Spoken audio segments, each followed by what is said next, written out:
And every year on the date of the accident, it runs again as a warning to others, plunging into the gap, shrieking like a lost soul.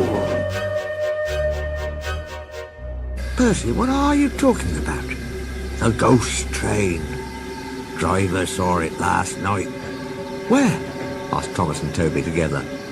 He didn't say, but it must have been on our line. Oh, he went on, it makes my wheels wobble to think of it. Pooh, said Thomas.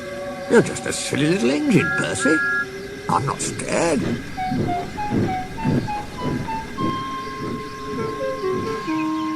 Thomas didn't believe in your ghost, said Percy next morning. His driver laughed. Neither do I. It was a pretend ghost on television. Percy was disappointed. But he was too busy all day with his stone trucks to think about ghosts. That evening he came back, light engine, from the harbour. He liked running at night. He coasted along without effort, the rails humming cheerfully under his wheels, and signal lights changing to green at his approach. He always knew just where he was, even in the dark. Crow's Farm Crossing, he chanted happily. We shan't be long now. Sam had forgotten that Mr. Crow wanted a load of lime taken to 40-acre field. When he remembered, it was nearly dark.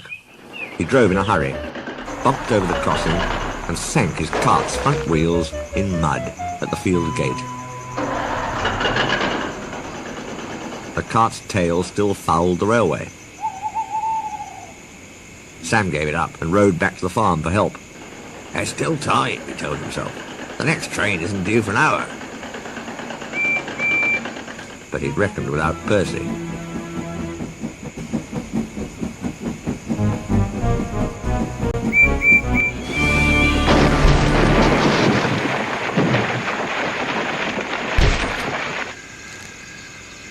Percy broke the cart to smithereens, and lime flew everywhere. They found no one at the crossing, so went on to the nearest signal box. Hello, said the signalman. What have you done to Percy? He's white all over. Percy's driver explained. I'll see to it, said the signalman. But you'd better clean Percy, or people will think he's a ghost. Percy chuckled. Do let's pretend I'm a ghost and scare Thomas. That'll teach him to say I'm a silly little engine. On their way they met Toby, who promised to help.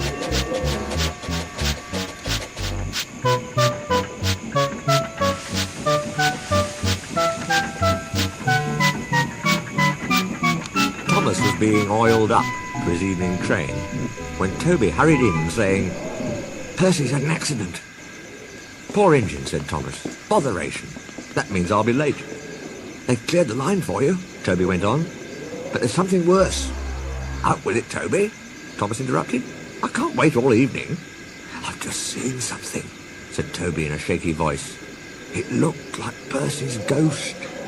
It said it was coming here to warn us. Pooh, who cares? Don't be frightened, Toby. I'll take care of you.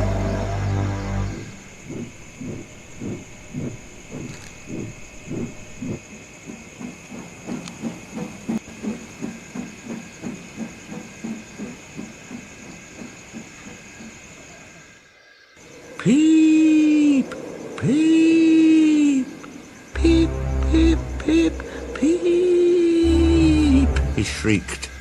Let me in, let me in, said Percy in a spooky voice. No, no, answered Toby, not by the smoke of my chimney, chim. I'll chaff and I'll puff and I'll break your door in. Oh dear, exclaimed Thomas. It's getting late. I'd no idea. I must find Annie and Clarabelle. He hurried out the other way. Percy was none the worse for his adventure. He was soon cleaned, but Thomas never returned. Next morning, Toby asked him where he'd been. Oh, well, said Thomas, I knew you'd be sad about Percy, and I didn't like to, intrude. I slept in a good shed, and, he went on hurriedly. Sorry, I can't stop. Got to see a coach by the train. And he shot off like a jackrabbit. Percy rolled up alongside. Well, well, well, he exclaimed. What do you know about that? Anyone would think, chuckled Toby, that our Thomas had just seen a ghost.